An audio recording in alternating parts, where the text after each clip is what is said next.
আমাদের আজকে আলোচনার বিষয় হলো প্রভাত কুমার মুখোপাধ্যায় রচিত আদরিণী নামক ছোট গল্প। যদিও তোমরা স্ক্রিনে বিষয়টা দেখতে পাচ্ছ, তাহলে ছোট গল্প কি আছে আদরিণী। এটা মোট সপ্তম পরিচ্ছেদ বিশিষ্ট একটি ছোট গল্প। গল্পের লেখক হচ্ছেন প্রভাত কুমার মুখোপাধ্যায়। ঠিক আছে, এই প্রভাত কুমার মুখোপাধ্যায়ের রচিত আদরিণী নামক ছোট গল্পটার যে টেক্সট বই, সেই টেক্সট বইয়ের প্রত্যেকটা লাইন তুলে তুলে আমি তোমাদেরকে সহজ ভাষায় বোঝানোর চেষ্টা করব। এবং সঙ্গে থাকছে কি না, প্রত্যেকটা যে প্যারা আছে এবং প্রত্যেকটা যে অংশ আছে সেই অংশের অন্তর্গত কিছু প্রতিচ্ছবি আমি তোমাদের সামনে তুলে ধরবো, যেটা তোমাদের মানসিক প্রতিচ্ছবি রূপে এবং এখানে স্ক্রিনে দেওয়া যে ছবি, সেই ছবির সঙ্গে পড়ার সম্পর্ক যুক্ত থাকবে। তাহলে চলো আজকে আমরা প্রত্যেকটা বই, যে আমাদের যে টেক্সট বই আছে সেই টেক্সট বইটা ধরে ধরে এবং প্রত্যেকটা লাইন টু লাইন আমরা পড়বো এবং সঙ্গে থাকবে পিপিটি আকারে সেই প্রতিচ্ছবিগুলো। যদি ভিডিও ভালো লেগে থাকে অবশ্যই একটা লাইক দিও, আর এই রকম সুন্দর সুন্দর ক্লাস অনুযায়ী ভিডিও পেতে এই আইএসপি তুফান খাদিম চ্যানেলকে সাবস্ক্রাইব করে রাখো। চলো বেশি কথা না বাড়িয়ে চলে যাই সরাসরি আমাদের সেই টপিকের উপর। প্রথমে এই আদরিণী, প্রভাত কুমার মুখোপাধ্যায় আদরিণী গল্প পড়ার আগে আমাদের কিছু প্রাথমিক বিষয় জানা দরকার। সেই প্রাথমিক বিষয়ের মধ্যে দেখে নেবো যে আমাদের কি কি আছে। প্রাথমিক বিষয়ের মধ্যে কি কি থাকছে দেখো। আদরিণী গল্পটা মোট কতগুলো, সপ্তম পরিচ্ছেদ বিশিষ্ট একটি ছোট গল্প। আর কি থাকছে, লেখক প্রভাত কুমার মুখোপাধ্যায় এবং প্রধান চরিত্র রূপে রয়েছে জয়রাম মুখোপাধ্যায়, যিনি মোক্তারি কাজ করেন। অর্থাৎ আমাদের যে আদরিণী ছোট গল্প, সেই ছোট গল্পের প্রধান এবং কেন্দ্রীয় চরিত্র হচ্ছেন যিনি, তার নাম হচ্ছে জয়রাম মুখোপাধ্যায় বা জয়রাম মুখার্জিও থাকবে দেখবে। আর কে থাকছে আদরিণী কোনো একটা মেয়ের নাম নয়, আদরিণী হচ্ছে একটা হস্তিনীর নাম, অর্থাৎ মেয়ে যে হাতি, সেই হাতির নাম, এটি একটি হস্তি লেখা আছে। তাহলে আদরিণী একটি বিখ্যাত বাংলা ছোট গল্প, যা মানুষ ও হাতির মধ্যকার স্নেহ ও ভালোবাসার সম্পর্কের উপর ভিত্তি করে রচিত। তাহলে আমরা কি দেখলাম যে আদরিণী গল্পটার মধ্যে আমাদের কি থাকছে না, একটা দুই ভিন্ন প্রজাতির প্রাণীর মধ্যে এক ধরনের আত্মিক ভালোবাসা, অর্থাৎ একটা মানুষের সঙ্গে একটা পশুর যে ভালোবাসা, সেই ভালোবাসা এই গল্পের মধ্যে ফুটে উঠেছে এবং এর কাহিনী এবং শেষ পরিণতি ট্র্যাজেডির মাধ্যমে পরিসমাপ্তি ঘটেছে। এই ছিল আপাতত এই আদরিণী গল্পের প্রাথমিক ধারণা। এরপর চলে যাবো আমাদের টেক্সট বইয়ে প্রভাত কুমার মুখোপাধ্যায় যেভাবে আমাদের পাঠকদেরকে এই গল্পটা আমাদের হৃদয়ের মধ্যে অঙ্কন করার চেষ্টা করছেন, সেটাই আমি তুফান খাদিম তোমাদের সামনে সহজ ভাষায় এবং সরল করে বোঝানোর চেষ্টা করছি। দেখো, আদরিণী প্রভাত কুমার মুখোপাধ্যায়ের প্রথম পরিচ্ছেদ। মোট কতগুলো পরিচ্ছেদ আছে বলেছি আমরা, সপ্তম, অর্থাৎ 7টা পরিচ্ছেদ আছে। এখন আমরা পড়ছি প্রথম পরিচ্ছেদ এবং টেক্সট বইয়ে লাইন টু লাইন। দেখো, প্রথম পরিচ্ছেদের ক্ষেত্রে কি বলা হয়েছে, পাড়ার নগেন ডাক্তার ও জুনিয়র উকিল কুঞ্জবিহারী বাবু বিকালে পান চিবাইতে চিবাইতে হাতির ছড়ি দুলাইতে দুলাইতে জয়রাম মুক্তারের নিকট আসিয়া বলিলেন।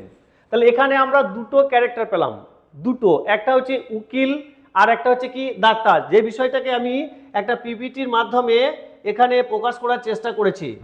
দেখো, আপাতত আমি যে দুই ব্যক্তির কথা বলেছি, একজন কি আছেন বন্ধুকে বলছে পাড়ার নগেন ডাক্তার, এই যে ডাক্তার আছে, এটা যদিও দ্বিতীয় পরিচ্ছেদের কথা, আমি শুধুমাত্র ওনার দুই বন্ধুকে দেখানোর জন্য আমি এটা এআই এর মাধ্যমে একটা ছবি তৈরি করার চেষ্টা করেছি।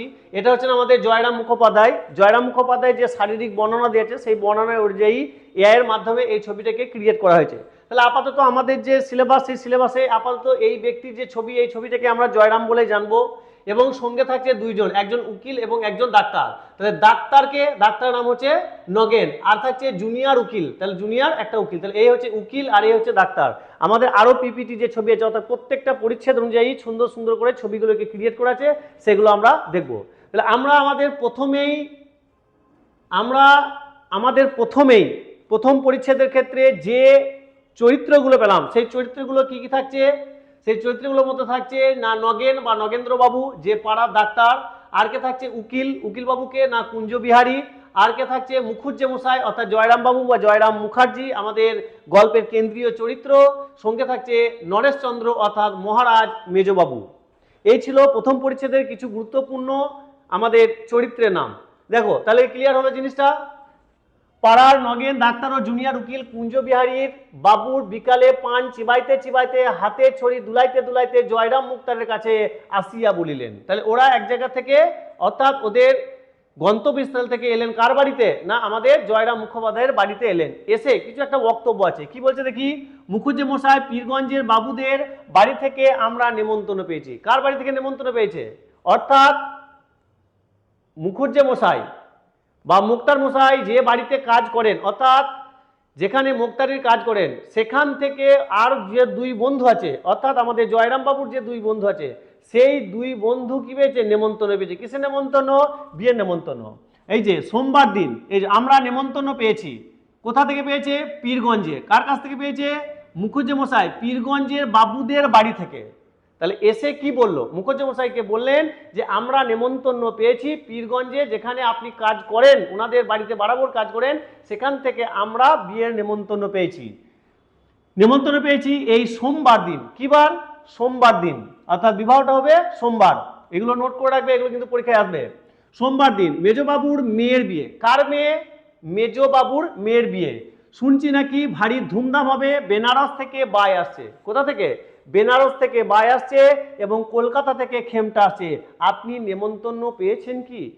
দেখো, এই যে বেনারস থেকে বাই এবং কলকাতা থেকে খেমটা, এই বিষয়টা আমাদের জানা দরকার। তাহলে এই বেনারস থেকে বাই, বাই মানে বাইজি নাচ, আর খেমটা মানে যেটাকে আলকাপ বলা হয় বা যেটাকে লোটো বলা হয়। ঠিক আছে, আমি দেখো পিপিটির মাধ্যমে দেখো এই জিনিসটাকে তৈরি করে রেখেছি। এই যে বাই লেখা আছে, দেখো বেনারসের বাইজি নাচ, বেনারসের বাইজি মানে তখনকার দিনের রাজা মহারাজারা বা ধনী ব্যক্তিরা কিভাবে আনন্দ নিত কোনো অনুষ্ঠানে, বিবাহ হোক বা অন্য কোনো অনুষ্ঠানে। তো এইগুলো ছিল আমাদের কি নাচ? না বাইজি নাচ। ঠিক আছে, এই ধরনের তারা ডান্স কিন্তু তারা দেখত।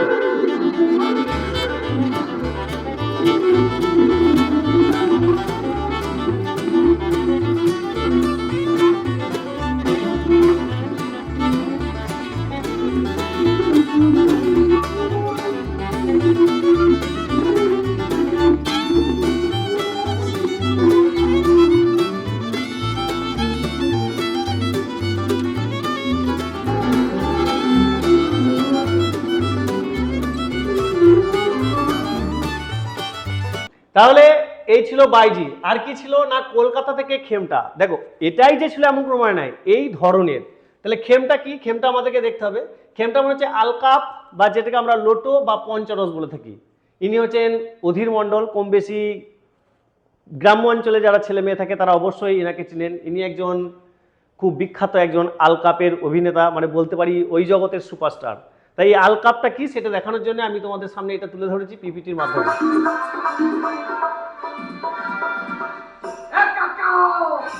কি ব্যাপার কাকা, দরজা খুলছে না? না না, কি ব্যাপার? এখন জানালা দিয়ে দেখে নি। ওরে কাকা কাকা বলে ডাকি, কাকাকে ছাড়ে না কাকি। কাকা কাকা বলে ডাকি, কাকাকে ছাড়ে না কাকি। আপাতত এগুলোই ছিল আমাদের আলকাপ এবং বাইজি। এখান থেকে আমরা কি দেখলাম? না কি কি প্রশ্ন আমাদের আসতে পারে। এক হচ্ছে নগেন ডাক্তার এবং জুনিয়র উকিল, যার নাম হচ্ছে কুঞ্জু বিহারী, এরা বিকালে কার বাড়িতে? আমাদের যে গল্পের কেন্দ্রীয় চরিত্র মুখুজ্জে মহাশয়ের বাড়িতে ওরা উপস্থিত হয় এবং সেখানে এসে তারা জানায় যে মহারাজদের বাড়ি থেকে তাদের বিয়ে নেমন্তন্ন পেয়েছে। তা আদেও মুখার্জি বাবুকে নেমন্তন্ন দিয়েছে কিনা সেটা জানতে এসেছিলেন। এবং কার বিয়ে হলো? কোথায় বিয়ে হলো? পীরগঞ্জে বাবুদের। তাহলে যে জায়গায় বিয়েটা হচ্ছে, মানে যে জায়গায় বিয়ের নেমন্তন্ন ওরা পেয়েছে, সেই জায়গার নাম হচ্ছে পীরগঞ্জ। কার বিয়ে হচ্ছে? না বাবুদের বাড়ির থেকে আমরা নেমন্তন্ন। এবং সোমবার দিন। কি বার? সোমবার দিন। কার বিয়ে হচ্ছে? মেজো বাবুর মেয়ে। তার মানে বড়, মেজো, সেজো, ছোট সব আছে, তাই তো? সেই ক্ষেত্রে মেজো বাবুর মেয়ের বিয়ে। কোথায় বিয়ে? পীরগঞ্জে বিয়ে। কোথা থেকে কি আসছে? মানুষদেরকে আনন্দ দেওয়ার জন্য বেনারস থেকে বাই আসছে, আর কলকাতা থেকে আসছে খেমটা। তাহলে এই যে একটু আগে যে আমরা ভিডিও দেখলাম, বাই বলতে বাই নাচ, বাইজি নাচ, যেটা অন্দরমহলের ভিতরে হবে। আর খেমটা হচ্ছে যে সমস্ত সাধারণ মানুষরা যাবে বিয়েতে, তাদের জন্য বাইরের প্রোগ্রামের ব্যবস্থা করা আছে। দেখো এরপরে কি বলছে? মুক্তার মহাশয় তাহার বৈঠকখানার বারান্দায় বেঞ্চিতে বসিয়া হুঁকা হাতে করিয়া তামাক খাইতেছিলেন। আগন্তুকগণের এই প্রশ্ন শুনিয়া হুঁকাটি, আগন্তুক মানে যারা এলেন, কে কে এলেন? দুইজন, উকিলবাবু আর ডাক্তারবাবু। শুনিয়া হুঁকাটি নামাইয়া ধরিয়া একটু উত্তেজিত স্বরে বলিলেন, কি রকম? আমি নেমন্তন্ন পাবো না? কি রকম? এটা হতেই পারে না। জানো আমি আজ বছর ধরে তাদের এসেস্টের বাঁধা মুক্তার। কত বছর? 20 বছর, অর্থাৎ 20 বছর ধরে তাদের রেগুলার তাদের বাড়িতে কি করে থাকে? মুক্তারির কাজ করে থাকে। অর্থাৎ আমি নিমন্ত্রণ পাবো না, আমাকে বাদ দিয়ে কি তারা তোমাদের নিমন্ত্রণ করবে? আদৌ কি এটা সম্ভব? সম্ভবই নয়। মানে উনি বলতে চাইছেন আমার নিমন্ত্রণ সবের আগে থাকবে। তারপর দেখো, জয়রাম মুখোপাধ্যায়কে ইহারা বেশ চিনিতেন, সকলেই চিনে, অতি অল্প কারণে তাহার তীব্র অভিমান উপস্থিত হয়, অথচ হৃদয়খানি স্নেহে বন্ধু বাৎসল্যে কুসুমের মতো কোমল। দেখো, যেমন জয়রাম তাড়াতাড়ি রেগেও যায়, তেমন তাড়াতাড়ি তার রাগ কমেও যায়, অর্থাৎ মানুষকে ভালোবাসেন। কোমল ইহা যে তাহার সঙ্গে কিছুদিনও ব্যবহার করিয়াছে সেই জানিয়াছে। উকিলবাবু তাড়াতাড়ি বলিলেন, না না না, সে কথা নয়, সে কথা নয়। আপনি রাগ করলেন মুখুজ্জে মশাই, আমরা কি সে কথা বলেছি? এ জেলার মধ্যে এমন কি বিষয়ী লোক আছে যে আপনার কাছে উপকৃত নয়? তাহলে এখান থেকে কি জানলাম? মুক্তার মশাই মানুষের কি করে থাকেন? উপকার করে থাকেন, তাই না? যে মশাই আমরা কি সেভাবে বলেছি এই জেলার মধ্যে এমন কোনো বিষয় লোক আছে যে আপনার কাছে উপকৃত নয়? আপনার খাতির না করে আমাদের জিজ্ঞাসা করার তাৎপর্য এই ছিল যে আপনি সেই দিন পীরগঞ্জে যাবেন কি না। দেখবে বন্ধু বান্ধবরা না এরকম কখনো কখনো খোঁচা দিয়ে কথা বলে। ওরা জানে যে আমাদের বন্ধু অর্থাৎ মুখুজ্জে মহাশয়ের কিন্তু নেমন্তন্ন কি থাকবেই, তবুও এসে জিজ্ঞাসা, কারণ ওদের ধান্দাটা অন্য কিছু আছে, সেটা আমরা একটু পরে জানতে পারবো। তারপর দেখো কি বলছে, মুখোপাধ্যায় নরম হইলেন, বলিলেন ভাইয়ারা বসো বলিয়া সম্মুখস্থ আর একখানি বেঞ্চ দেখিয়া দিলেন, অর্থাৎ বলেন বসো, সামনে একটা বেঞ্চ আছে, ওই বেঞ্চে বসতে বলেন। উভয়ে উপবেশন করিলে বলিলেন, পীরগঞ্জে গিয়ে নিমন্ত্রণ রক্ষা করা আমার পক্ষে একটু কঠিন বটে, কারণ সোমমঙ্গল দুটো দিন কাছারি কামাই হয়, অথচ না গেলে তারা ভারী মনে দুঃখিত হবে। তা তোমরা যাচ্ছ তো? নগেন্দ্রবাবু বলেন, আরে যাবার তো খুব ইচ্ছে, কিন্তু এত দূর তো যাওয়া তো আর সোজা নয়, ঘোড়ার গাড়ির পথ নেই, গরুর গাড়ি করে যেতে হলে সেই যেতে 2 দিন, আসতে 2 দিন, পালকি করে যাওয়া সেও জোগাড় হওয়া মুশকিল। আমরা দুজনে তাই পরামর্শ করলাম, যাই মুখুজ্জে মশাইকে গিয়ে জিজ্ঞাসা করে নি, তিনি যদি চান তাহলে নিশ্চয়ই রাজবাড়ি থেকে একটা হাতি টাতি কি করবেন, আনিয়ে নেবেন। এখন আমরা দুজনেও তার সঙ্গে সেই হাতিতে দিব্যি আরামে যেতে পারবো। তাহলে আমরা ধান্দাটা বুঝে নিয়েছি। তাহলে এই দুই বন্ধুর মুখুজ্জের বাড়িতে আসার উদ্দেশ্য হচ্ছে এইটা, কারণ তাদের গ্রাম থেকে পীরগঞ্জ অনেকটা দূরত্ব, সেই দূরত্ব তাদের পক্ষে যাওয়া সম্ভব নয়। একমাত্র মুক্তার বাবুকে ওরা আগেও দেখেছে, যে যতবার প্রয়োজন হয়েছে উনি চিঠিতে লিখেছেন যে মাননীয় মহাশয় আমার একটা হাতি লাগবে, আমি হাতি করে যাব। একটা হাতি রাজদরবার থেকে চলে এসছে, তা বাদশাহের বাড়ি থেকে চলে এসছে। তাহলে এবারেও কি হবে না, কোনো একটা হাতি পাঠিয়ে দেবে এবং সেই হাতির পিঠে মুখুজ্জে মহাশয়ের সঙ্গে আমরা বিয়ে বাড়িতে নিমন্ত্রণ রক্ষা করতে যাব। ওরা কিন্তু এই ধান্দায় এসেছিল। এরপর থেকে কি বলছে, মুক্তার মহাশয় স্তিমিত মুখে বলিলেন, এই কথা, তার জন্য আর ভাবনা কি ভায়া? মহারাজ নরেশচন্দ্র তো আমার আজকের মক্কেল নয়। নাম পেলাম আমরা, কি নাম? নরেশচন্দ্র, একটু আগে আমরা বলেছিলাম। তাহলে যে যার বাড়িতে নিমন্ত্রণ ওই পীরগঞ্জে, তার নাম হচ্ছে কি নরেশচন্দ্র। নরেশচন্দ্র তার আজকের মক্কেল নন, ওর বাপের আমল থেকে আমি ওদের মুক্তার। আমি কাল সকালে রাজবাড়িতে চিঠি লিখে পাঠাচ্ছি, সন্ধে নাগাদ দেখবে হাতি আমার বাড়ির সামনে কি হয়ে যাবে, উপস্থিত হয়ে যাবে। এতটাই আত্মবিশ্বাস ছিল আমাদের জয়রামের, কাদের প্রতি? ওই সমস্ত ওই যে নরেশচন্দ্র বাবুদের প্রতি। কুঞ্জবাবু বললেন, দেখলে হে ডাক্তার, আমি তো বলেইছিলাম, ইট ইজ এ পাম বাক্য, ইট ইজ এ পাম বাক্য। কখনো কখনো আমাদের আশেপাশে থাকা বন্ধুরা দেখবে এরকম পাম বাক্য দেয়। দেখলে হে ডাক্তার, আমি তো বলেইছিলাম, এত ভাবছো কেন? মুখুজ্জে মশাইয়ের কাছে গেলে একটা উপায় হয়ে যাবে। তা মুখুজ্জে মশাই আপনাকেও কিন্তু আমাদের সঙ্গে যেতে হবে, না গেলে কিন্তু ছাড়ছি না। যাবো ভাইয়া। তা আমাকে বলো, ও যে হাতিটা যে চিঠিতে লিখে ডেকে আনার যে পরিকল্পনা করছে, তা কি ওদের জন্য, নিজের জন্য নয়? তা এইগুলো মানে এক ধরনের কি বলতো, মানে মস্করা টাইপের কথাবার্তা। যাই হোক, যাবো ভাইয়া, যাবো বই কি ভাইয়া, আমিও যাব, তবে আমার তো ভাই খেমটা শুনবার বয়স নাই। খেমটা কি আমরা দেখলাম আগে, খেমটা শুনবার বয়স নেই। তোমরা শুনো, আমি মাথায় এক পাগড়ি বেঁধে একটি থেলো হুকো হাতে করে লোকজনের অভ্যর্থনা করব, কে খেলো কে না খেলো দেখবো, তদারক করে বেড়াবো, আর তোমরা বসে শুনবে, পেয়ালা মুঝে ভর দে। আর কি কেমন বলিয়া মুখোপাধ্যায় মহাশয় হা হা করে হাসিতে লাগিলেন। তাহলে এই ছিল আমাদের আদরণী ছোট গল্পের প্রথম পরিচ্ছেদ এবং প্রথম পরিচ্ছেদের কিছু পিপিটি ছবি। এবার আমি সেটা তোমাদের সামনে এখানে সুন্দরভাবে আলোচনা করব। দেখো, প্রথমেই আসছে আদরণী, তারপরে লেখক হচ্ছেন প্রভাত কুমার মুখোপাধ্যায়। তারপর হচ্ছে প্রধান চরিত্রের উপরে থাকছে জয়রাম মুখোপাধ্যায়, যিনি একজন মুক্তার। এবং আদরিণী। আদরিণী হচ্ছে একটি হস্তিনী, অর্থাৎ আমাদের এই ছোট গল্পের একটা প্রধান ক্যারেক্টার বা চরিত্র। এই যে জয়রাম মুখোপাধ্যায়ের যে ছবিটা এলো, এই ছবিটা সম্ভবত এআই দিয়ে তৈরি, কারণ এখানে দেখবো আমাদের যে গল্প, সেই গল্পের ভিতরে এই ব্যক্তির এরকম বর্ণনা দেওয়া আছে, তার চোখগুলো কেমন, তার গোপগুলো কেমন, তার মাথাগুলো কেমন। যখন আমরা পড়বো দ্বিতীয় পরিচ্ছেদে সম্ভবত থাকবে, তো সেখান থেকে আবার একবার ছবিটা তখন দেখানো হবে। এরপর চলে আসছে আমাদের দ্বিতীয় চরিত্র, একটা হস্তি বা হাতি।